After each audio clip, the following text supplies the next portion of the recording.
और उसमें पिछली बार जो सप्ताह में बताया कि जो एग्जांपल जैसे अभी कि जैसे आईफोन होता है, हम्म। अ, उसको हम कवर करके रखते हैं ताकि वो गंदा ना हो और उसमें कोई जैसे कोई डैमेज ना हो। उसी तरह से जो भक्ति करने से जो है आप अपने ऊपर एक लेयर बनाते हैं ताकि आप जब बाहर जाते हैं, जब मतलब किसी ऐसी संगत में आप कई बार जाते हैं जहाँ पे जो कुछ जब जहाँ पे दूर विचार, जो विचार आपके विचार विच आर नॉट, जो ठीक नहीं है विचार, तो उनसे ऐसे विचारों से आप प्रभावित ना हो, तो वो कवच आपके ऊपर रहता है भक्ति का, ऐसे भक्ति यस। करने से, यस। ताकि। वंडरफुल, या और दैट इज बाकी very practical example. Yes. Right, और आपने ये भी बताया था कि अमृत पीने से क्या होता है। अमृत अमृत पीने से कोई अमर नहीं होता है, खाली एज बढ़ जाती है, उम्र बढ़ जाती है आपकी। लेकिन जैसे हमने बताया वो कि ब्रह्मा जी का जब एक एक दिन खत्म होता है, तो उसमें देवता वगैरह जिन्होंने अमृत पिया था, वो भी, उनका भी नाश हो जाता है। यस। तो तो द ओनली वे टू, जो अमर होने का तरीका ये है कि भक्ति करें भगवान की। तो यस। उसी से आपको इस संसार से जो है मुक्ति मिल सकती है। Wonderful. Yes. So Amrit actually just is for the longevity, it just increase your lifespan. वो आपको अमरत्व इन रियल सेंस प्रदान नहीं कर सकता, जबकि भक्ति राइट। का वाहन, भक्ति के वाहन पे सवार होके आप इस जन्म मृत्यु के चक्कर से निकल सकते हो, और वही रियल में अमरत्व है, ताकि आपको वापस से इस मृत्यु जगत में वापस नहीं आना पड़ेगा, क्योंकि जो भी यहाँ पे है उसका उसको शरीर छोड़ना पड़ेगा, ही विल डाई, राइट। आज नहीं तो कल, नहीं तो 50 साल या 500 साल या 5,000 साल या 50,000 साल या 5 लाख साल या 50 करोड़ साल। लेकिन जो भगवान कहते हैं कि जो यहाँ से निकल के मेरे निजधाम में एक बार प्रवेश कर लेता है, तो फिर उसको वापस से इस जन्म मृत्यु के चक्कर में पड़ना नहीं पड़ता, और वही सही मायने में अमरत्व है, राइट।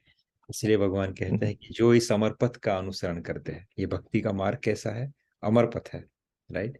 इस अमर पथ पे जो एक बार चलना शुरू करता है, जो आप सब ने शुरू कर चुके हो, राइट, तो अभी ये भगवान की गारंटी है, भगवान का प्रोटेक्शन है आपको, कि वो आपको इस रास्ते पे टिकाए रखे।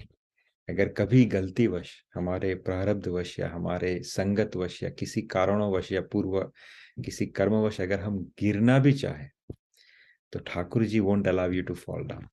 और ये मैं आपको ताल ठोक के स्टैम्प पेपर पे लिख के कह सकता हूँ कि एक बार आपने ठाकुर जी के रास्ते पे चलना शुरू किया, फिर आप गिरना भी नहीं चाहोगे, तो भगवान आपको कैसे न कैसे संभाल लेंगे, वो आपको गिरने नहीं देंगे।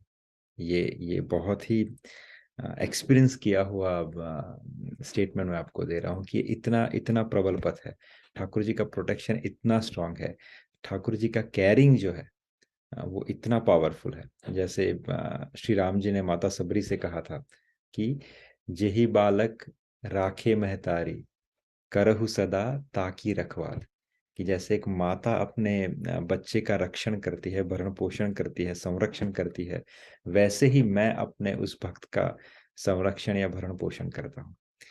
इसी पे से एक दूसरी बात मुझे याद आई रामचरितमानस की, रामायण की, कि जब विभीषण भगवान राम की शरण में आए थे, तब उस समय सबके अंदर डाउट था कि ये शायद राम का दूत भी हो सकता है, जो यहाँ पे छल करके हमारी सब जो इंफॉर्मेशन है रावण को वापस से पहुंचा सकता है।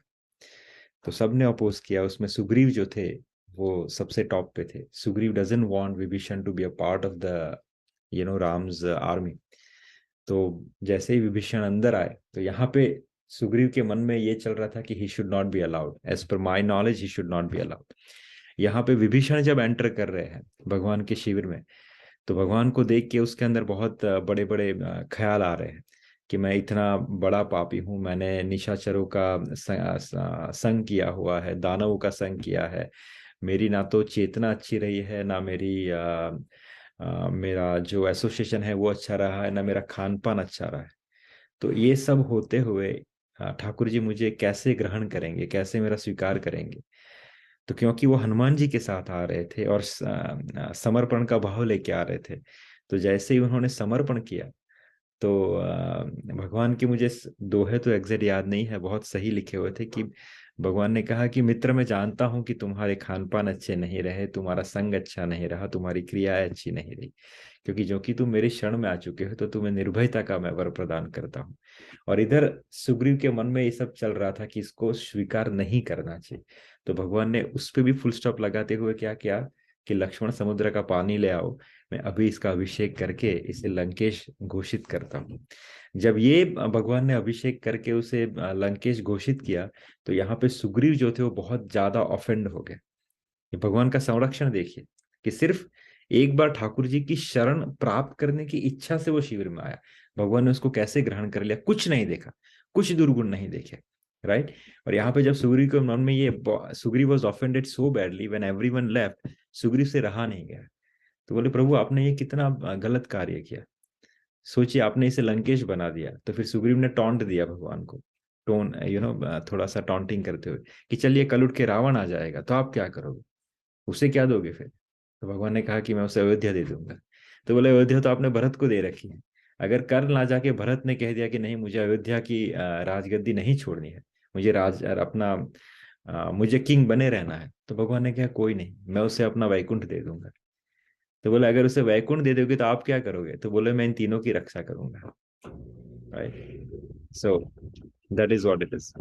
सो भगवान का प्रोटेक्शन जो है, भगवान की कथा का, भगवान की वार्ता का, भगवान के नाम का, भगवान की सेवा का। एक सेकेंड, मैं थोड़ा ये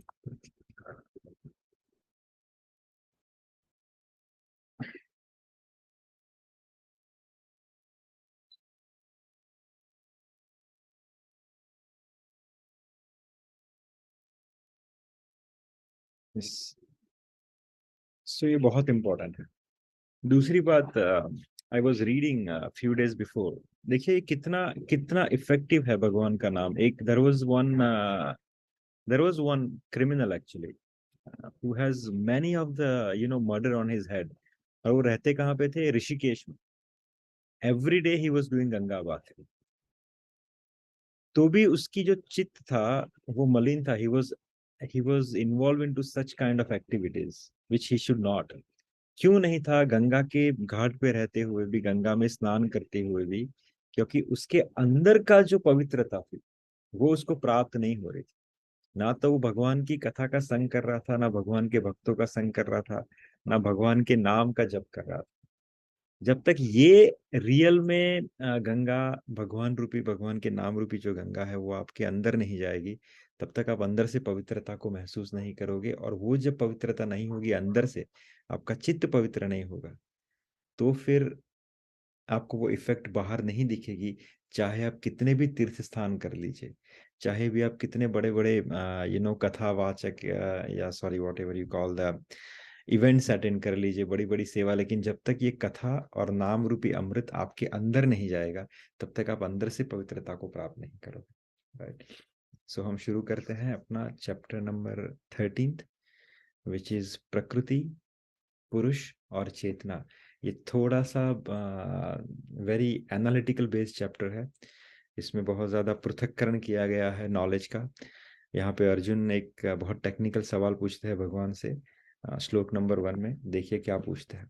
कहते हैं अर्जुन की, अर्जुन उवाच प्रकृतिम पुरुषम चैव क्षेत्रम क्षेत्रज्ञ में च एत द्वेदितुमिच्छामि ज्ञानम क्षेयम च केशव। फिर भगवान क्या कहते हैं, भगवान उवाच इदम शरीरम कौन्तेय क्षेत्र मित्यभिधि विधीयते एधतो वेत्ति तम प्राहुः क्षेत्रज्ञ इति तद विदः। अर्जुन ने कहा कि हे कृष्ण, मैं आपकी प्रकृति एवं पुरुष, क्षेत्र एवं क्षेत्रज्ञ तथा ज्ञान एवं ज्ञेय के विषय में जानने का इच्छुक हूं, राइट। 3 सवाल पूछे, क्या है, प्रकृति एवं पुरुष, प्रकृति क्या है और पुरुष क्या है, राइट। अर्थात प्रकृति अर्थात द नेचर, और पुरुष the person who enjoy the nature. सही मायने में नेचर में क्या क्या कैटेगराइज होता है, और सही मायने में इस नेचर का जो उपभोक्ता है, राइट, वो कौन है, इंजॉयर कौन है, राइट। दूसरा सवाल क्या है, क्षेत्र एवं क्षेत्रज्ञ, राइट। और तीसरा, ज्ञान एवं ज्ञेय, ज्ञान अर्थात नॉलेज, ज्ञेय अर्थात द ऑब्जेक्ट ऑफ नॉलेज, जानने योग्य क्या है। तो ये जो पहले दो सवाल है, प्रकृति एवं पुरुष, क्षेत्र एवं क्षेत्रज्ञ, उसका जो आंसर है भगवान ने श्लोक नंबर 2 में दिया है। लेकिन ये ज्ञान एवं ज्ञेय का आंसर भगवान ने श्लोक नंबर 3 में दिया है, राइट। तो अर्जुन ने 3 सवाल पूछे, प्रभु बताइए आप मुझे, प्रकृति एवं पुरुष क्या है, क्षेत्र एवं क्षेत्रज्ञ क्या है, और ज्ञान एवं ज्ञेय क्या है। और भगवान यहाँ पे कहते हैं कि हे कौंती पुत्र, यह शरीर क्षेत्र कहलाता है, और इस क्षेत्र को जानने वाला क्षेत्रज्ञ कहलाता है। ये जो शरीर हमें मिला है पंचभूतों का, 11 इंद्रियों का, ये शरीर जो है वो क्षेत्र कहला है, it is the area, right. और इस शरीर को जानने वाला क्षेत्रज्ञ कहलाता है। अब इसको थोड़ा डिटेल में प्रभुपाद समझाते हैं कैसे कि अर्जुन प्रकृति पुरुष क्षेत्र क्षेत्रज्ञ ज्ञान तथा ज्ञेय के विषय में जानने का इच्छुक था, राइट। जब उसने इन सब के विषय में पूछा तो कृष्ण ने कहा कि यह शरीर जो है वो क्षेत्र है, और इस शरीर को जानने वाला क्षेत्रज्ञ है। हम हम ये तो समझ लिए कि ये शरीर है, बट इसको रियल सेंस में जानना हम नहीं समझ पाते कि हाँ जानते हैं ये मेरा शरीर है तो that means I am a क्षेत्रज्ञ। नहीं, यह शरीर बुद्धिजीवी के लिए कर्म क्षेत्र है, राइट। जो बुद्धिजीव है उसके लिए कर्म क्षेत्र है। बुद्धिजीव इस संसार में जो है, नॉट बुद्धिजीव, बद्धजीव, सॉरी, जो बद्धजीव है अर्थात the person who is not, क्या बोलते हैं, जो मुक्त नहीं है, वो बद्ध है, राइट। बद्ध अर्थात अपनी अपनी विषयों की कामना से बद्ध, अपनी इच्छाओं से बद्ध, राइट। तो ये बद्ध जीव में आते हैं। So it is eternally bonded, और there is a second category called eternally liberated. Eternally liberated जो इसे आप मुक्त कहते हो, जैसे भगवान कहते हैं ब्रह्मभूत प्रसन्नात्मा न सोचती न कांचती। ये जो महान सिद्ध भगवान के जो पार्षद हो चुके, भक्त हो चुके हैं, आप उसे इटरनली लिबरेटेड कहते हो, वो बद्ध जीव में नहीं आते। हम जो है वो बद्ध जीव में आते हैं, which we are eternally bonded with so and so desire, with so and so requirement, right, with so and so sense gratification, with so and so comfort, with so and so association। तो हम किसी ना किसी तार से, ये सब तार है, इच्छाएं जो है वो तार है, जंजीरें हैं, राइट। कामनाएं हैं वो इच्छाएं हैं, वो तार हैं, राइट। किसी से प्रेम, ये एक प्रकार का जंजीर है। सो हम ये सब जंजीरों से बंधे हुए, that is why we are eternally bonded, हम बद्ध जीव है, राइट। तो जो ये शरीर है बद्ध जीव के लिए कर्म क्षेत्र है, क्योंकि हम ये सब इच्छाएं जो है उसकी तृप्ति कैसे करते हैं, इस शरीर के माध्यम से, राइट। तो हमारे लिए शरीर क्या है, कर्म क्षेत्र। हम जैसे चाहे अपने उस सेंस को यूटिलाइज करते हैं ताकि हम उस इच्छा की वस्तु को प्राप्त कर सके। तो ये शरीर एक जरिया बनता है, ये कर्म क्षेत्र बनता है to attain what we desire और व्हाट वी वांट।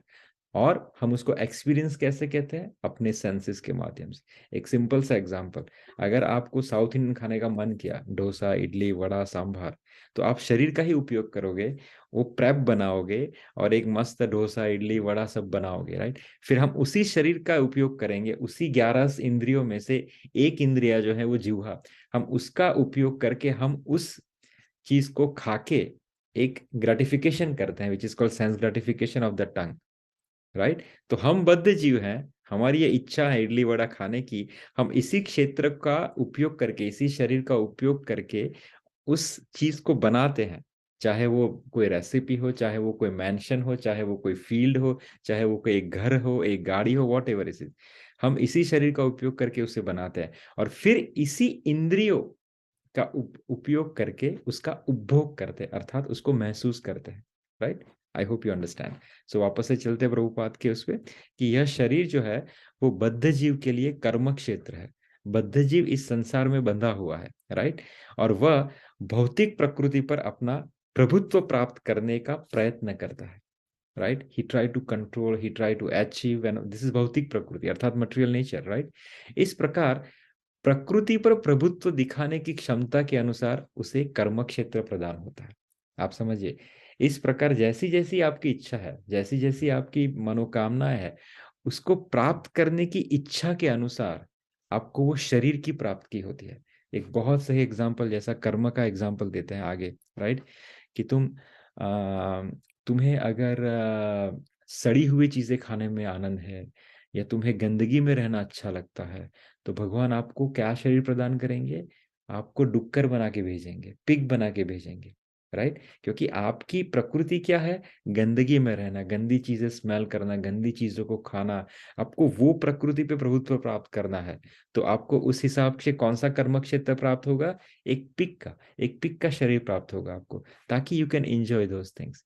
अगर किसी को मांस खाना बहुत अच्छा लगता है, किसी को चीर फाड़ करना अच्छा लगता है, तो ठाकुर जी कहते हैं मैं तुम्हें ठीक है अगले जन्म में ऐसा शरीर प्रदान करूंगा ताकि तुम उसे और अच्छे से एंजॉय कर सको। तुम्हें भेड़िया या शेर या भालू बना के भेजा जाएगा, राइट। तो ये कर्म क्षेत्र क्या है? टेक्निकली एक शरीर है, राइट। यह शरीर क्या है? शरीर इंद्रियों से बना हुआ है, जैसे हमने डिस्कस किया। बद्ध जीव इंद्रिय तृप्ति करना चाहता है, that is also we discuss. और इंद्रिय तृप्ति के भोगने की क्षमता के अनुसार ही उसे शरीर या कर्म क्षेत्र दिया जाता है। भगवान आपको आपकी इच्छा के अनुसार शरीर प्रदान करते हैं। तभी भगवान अर्जुन को कहते हैं कि जब तक तुम्हारे अंदर इच्छा है, तब तक तुम्हारा जन्म लेना निश्चित है। जितनी इच्छाएं तुम्हारे अंदर चलती रहेगी, उतना ही तुम अपने शरीर का सर्जन करते रहते हो। तो जब तक इच्छाएं हैं तब तक शरीर है, जब तक इच्छा है तब तक आप मोक्ष प्राप्त नहीं कर सकते, जब तक इच्छा है तब तक आप इस संसार में आने जाने का जो आपका टिकट है, वो पास बन जाएगा। मंथली पास कहते हैं ना, आप कितनी बार भी आते जाते रहो। ठाकुर जी आपको पास प्रदान करते हैं कि जब तक आपके अंदर इच्छा है भोगने की, आप इस शरीर में आते रहो। कभी आपको ये शरीर अच्छा लगा, कभी आपको वो इच्छा हुई तो उस हिसाब से शरीर दूंगा, कभी आपको ये फलानी इच्छा रही तो उस हिसाब से शरीर प्रदान करूंगा। तो आपको क्षेत्र जो है उस प्रकार से मिलता जाता है, राइट। इसीलिए बद्ध जीव के लिए यह शरीर क्षेत्र अर्थात कर्म क्षेत्र कहलाता है। अब जो व्यक्ति अपने शरीर अब जो अपने को शरीर मानता है, वो क्षत्रज्ञ कहलाता है। क्षेत्रतः क्षेत्रज्ञ अथवा शरीर और शरीर के ज्ञाता का अंतर समझ पाना कठिन नहीं है। So you understand what is क्षेत्र एंड व्हाट इज क्षेत्रज्ञ। क्षेत्र अर्थात दिस शरीर, और क्षेत्रज्ञ अर्थात इस शरीर को जानने वाला, right. Any questions in this one? 13.3, यहाँ पे भगवान तीसरे सवाल का जवाब देते। कौन से वाला? ज्ञान एवं ये, अर्थात the knowledge and the object of the knowledge. भगवान कहते हैं कि क्षेत्रज्ञम चापि माम विद्धि सर्व क्षेत्रेषु भारत, क्षेत्र क्षेत्रज्ञ नयोर ज्ञानम यतज्ज ज्ञानम मतम मम। कि हे भरतवंशी, तुम्हें ज्ञात होना चाहिए कि मैं भी समस्त शरीरों में ज्ञाता भी हूं, और इस शरीर तथा इसके ज्ञाता को जान लेना ज्ञान कहलाता है, ऐसा मेरा मत है। बहुत सही कहा ना भगवान ने। क्या कहते हैं कि भैया ज्ञान क्या है, राइट, और ऑब्जेक्ट ऑफ द नॉलेज क्या है, राइट। सो कि भगवान कह रहे हैं कि अर्जुन तुम्हें ज्ञात होना चाहिए कि मैं भी समस्त शरीरों में ज्ञाता भी हूं, राइट, और इस शरीर तथा इसके ज्ञाता को जान लेना ज्ञान कहलाता है। तो शरीर के अंदर दो पर्सनालिटी रहते हैं हमारे अंदर, एक हम खुद और एक ठाकुर जी अर्थात परमात्मा, राइट। हमारा लिमिटेशन इतना है कि हम अपने शरीर को जानते हैं, लेकिन भगवान जो है वो इस संसार में जितने भी जीव हैं उन सबके शरीरों को जानने वाले हैं, राइट। तो भगवान को जान लिया वही सच में ज्ञान कहलाता है, right. So while discussing the subject of the body and the knower of the body, right, हमने जब पिछले श्लोक में डिस्कस किया कि क्षेत्र क्या है और क्षेत्रज्ञ क्या है। दूसरी चीज soul and the super soul, आत्मा अर्थात परमात्मा। हम तीन चीजों को स्टडी करते हैं। कौन सी तीन चीजें? भगवान, the living entity and the matter. एक भगवान है जिसने पूरी सृष्टि की रचना की, राइट। दूसरे जीव जो इस सृष्टि के अंदर आए हैं कुछ ना कुछ इच्छाओं के कारण, राइट। और तीसरी ये सृष्टि स्वयं, जिसकी रचना भगवान के द्वारा हुई है। तो तीन एलिमेंट से पूरे दृश्य जगत विद्यमान है। एक तो भगवान खुद, जिसने सब कुछ बनाया है। एक हम, जिसे इस सृष्टि को भोगना है किसी ना किसी स्वरूप से, तो हमें वो क्षेत्र प्रदान किया गया है।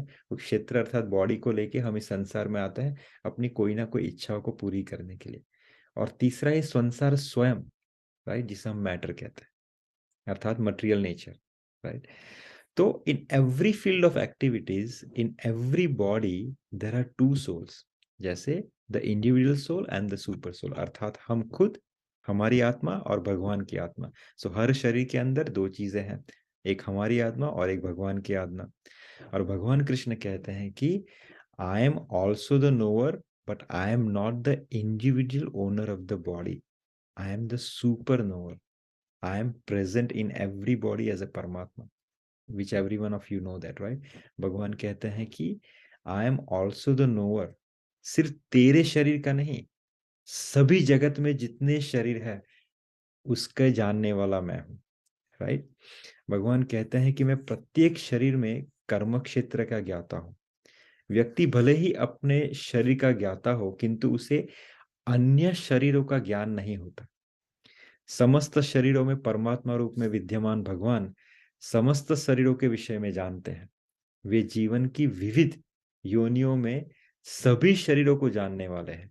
एक नागरिक अपने भूमिखंड के विषय में जानता है, जैसे कि मैं अपने घर के बारे में जानता हूँ या अपनी कुछ जो छोटी मोटी लैंड्स है उसके बारे में जानता हूँ। लेकिन जो एक राजा है, राइट, जो महल में रहता है, उसे पूरे उस राज्य की या पूरे अपने किंगडम की जगहों के बारे में पता होता है। सिमिलरली भगवान जो है, उसे सबके क्षेत्रज्ञ के बारे में पता है, सबके क्षेत्र के बारे में, सबके शरीरों के बारे में पता है, राइट। लेकिन हमें सिर्फ अपने शरीरों के बारे में पता है। और भगवान कह रहे हैं कि रियल में नॉलेज क्या है? रियल में नॉलेज इज द वन जो भगवान को जान लेता है, that is the real knowledge. बाकी सब जो नॉलेज है वो छोटे या बड़े प्रकार से इस मैटर को जानने के लिए है।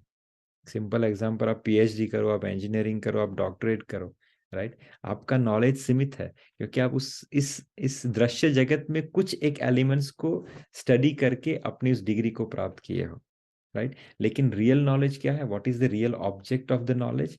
कि इन सभी शरीरों के जो ज्ञाता है भगवान, उसके बारे में ज्ञान प्राप्त करो, right. That is very important. आप इस संसार में आए हो तो आप चाहे चलो ठीक है, अपनी रोटी कपड़ा मकान के लिए 8 घंटे आप इस दृश्य जगत के नॉलेज में स्पेंड कीजिए, लेकिन भगवान और भगवान के पार्षद कहते हैं कि at least invest half an hour, 45 minutes और 1 hour, as much as you can, थोड़ा सा उस भगवान के लिए इन्वेस्ट कीजिए, क्योंकि वही सच में आपको काम में आएगा। लेकिन उसका ही जब रियलाइजेशन होगा धीरे धीरे, तो फिर आपका भी चक्कर के जो ये तार है छूटना शुरू हो जाएंगे, right. That is the real knowledge. वो नॉलेज सच में सही नॉलेज है जो आपको इस जन्म मृत्यु के चक्कर से निकाल सके। बाकी सब नॉलेज जो है वो टेम्पररी है। हर बार आप नया शरीर लेके आओगे, वापस से कभी डॉक्टर बनोगे, कभी इंजीनियर बनोगे, कभी एक्टर बनोगे, कभी बिजनेसमैन बनोगे, लेकिन वो सब नॉलेज क्या है? ये शरीर जब दफन होगा या शरीर जब जलाया जाएगा, उसके साथ वो नॉलेज खत्म हो जाएगा। वापस से आओगे, वापस से वही करोगे। लेकिन अगर आपने 1 घंटा इन्वेस्ट किया है, सोचिए वो नॉलेज आपको वापस से शरीर लेने से ही मुक्त करा देगा, right. So knowing the Krishna is the real knowledge, in short, भगवान के मत के हिसाब से। 13.4। हरे कृष्णा प्रभु। यस। प्र, प्रभु, एक कंफ्यूजन है। तो आपने जैसे एक क्वेश्चन था, क्षेत्र और क्षेत्रज्ञ क्या है? तो क्षेत्र हो गया, आपने कहा जो बद्ध जीव है उनके लिए जो अपना शरीर है वो क्षेत्र हो गया। और क्षेत्रज्ञ जिसको उसका ज्ञान है शरीर का, तो वो हम जिसको ज्ञान है, तो जैसे जो लिमिटेड बॉडी है तो उसको ज्ञान है, तो क्षेत्रज्ञ इज लाइक वी, और क्षेत्रज्ञ is Krishna because he has knowledge of like all the bodies. नहीं सो नहीं, हु इज द क्षेत्रज्ञ? क्षेत्रज्ञ for our body is we. Yeah. So when we say क्षेत्र और क्षेत्रज्ञ क्या है, तो so we don't say क्षेत्रज्ञ is Krishna because he has knowledge of all the sharirs. Oh, he is a क्षेत्रज्ञ for all the body, Hmm. Right. भगवान इसी में ये कहते हैं कि देखो, तुम क्षेत्रज्ञ हो अपने शरीर के, तुम्हें सिर्फ हम्म अपने इंद्रियों के बारे में पता है, अपने शरीर के बारे में पता है, मेरे में कहाँ पे तिल है मुझे पता है, मैं अपने शरीर का हम्म क्षेत्रज्ञ हूँ, राइट। पर हम्म मुझे किसी और शरीर के बारे में पता नहीं है। मैं सिर्फ उसके लिए हम्म कुछ एजम्पशन कर सकता हूँ जो मुझे विजिबल दिख रहा है, या कुछ एजम्पशन कर सकता हूँ, right.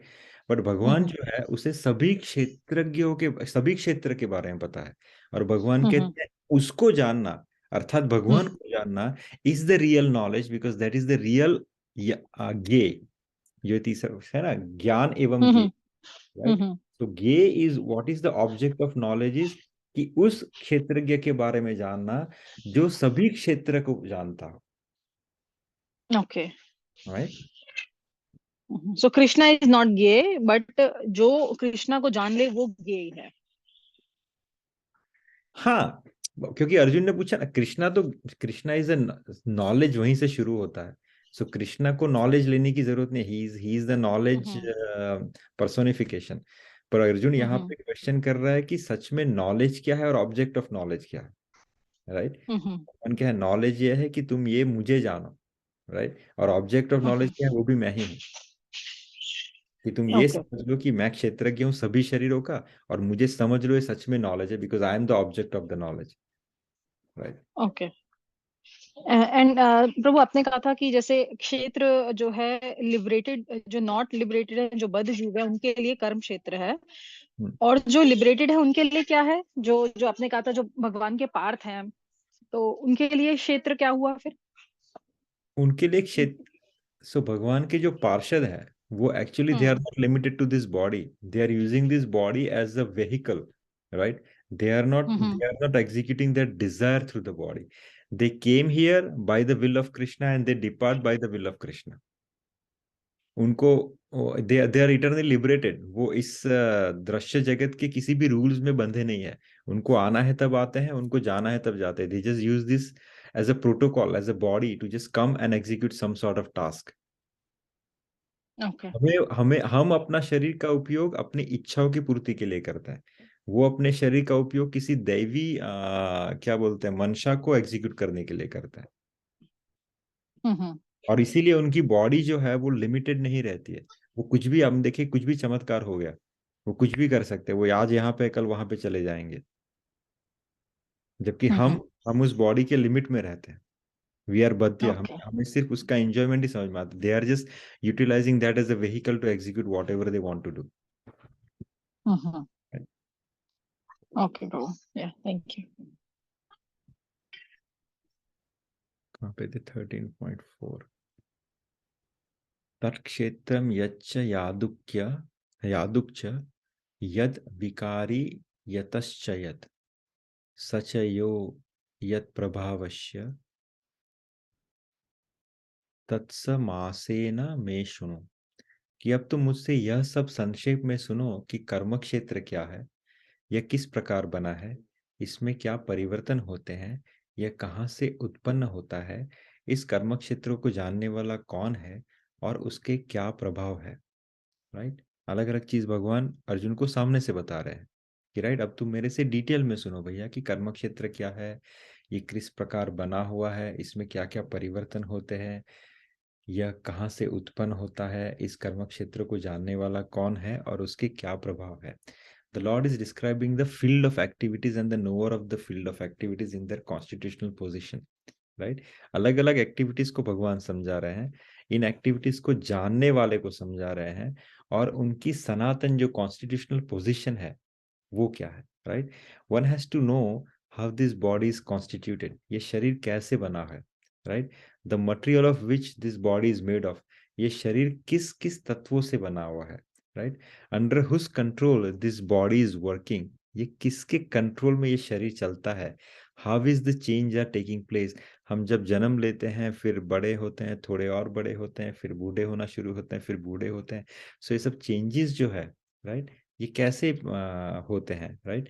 Where from the changes coming from, what are the causes, what are the reasons are, what are the ultimate goal of the individual soul is, and what is the actual form of individual soul। हर एक जीव का जो गोल है वो क्या है, right, और आत्मा का स्वरूप क्या है, right. One should also know the distinction between the individual living soul and the super soul, दोनों के बीच में अंतर क्या है? परमात्मा और आत्मा, right? The difference of influences, their potential एट्रेसा, right? One just has to understand this Bhagavad Gita directly from the description given by Supreme Personality of Godhead. इसीलिए बहुत जरूरी है कि आप भागवत गीता को, राइट, भागवत गीता को समझे, भगवान आपको जिस तरीके से समझाना चाहते हैं उस तरीके से, राइट? सो आगे अभी कृष्णा इन सबको डिस्क्राइब करेंगे, एलोबरेट करेंगे।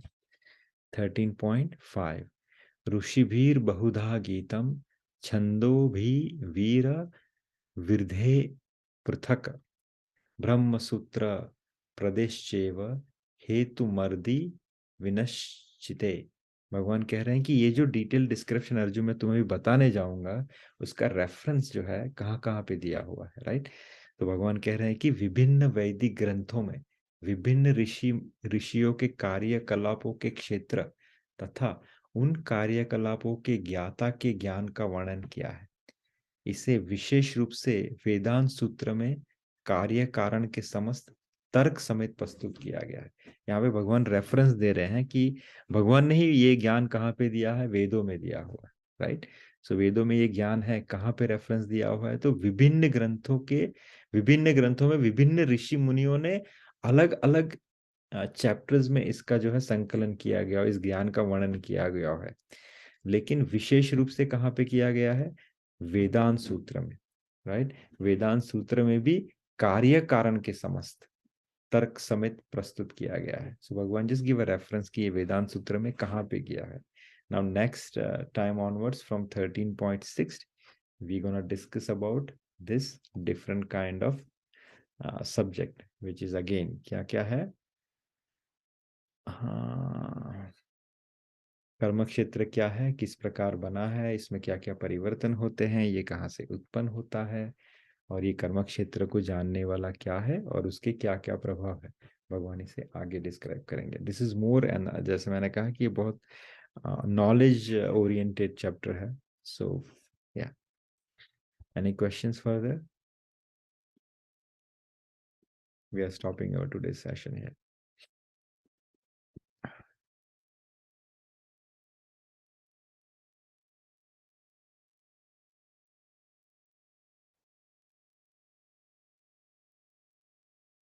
Okay. Anyone would like to chant for today?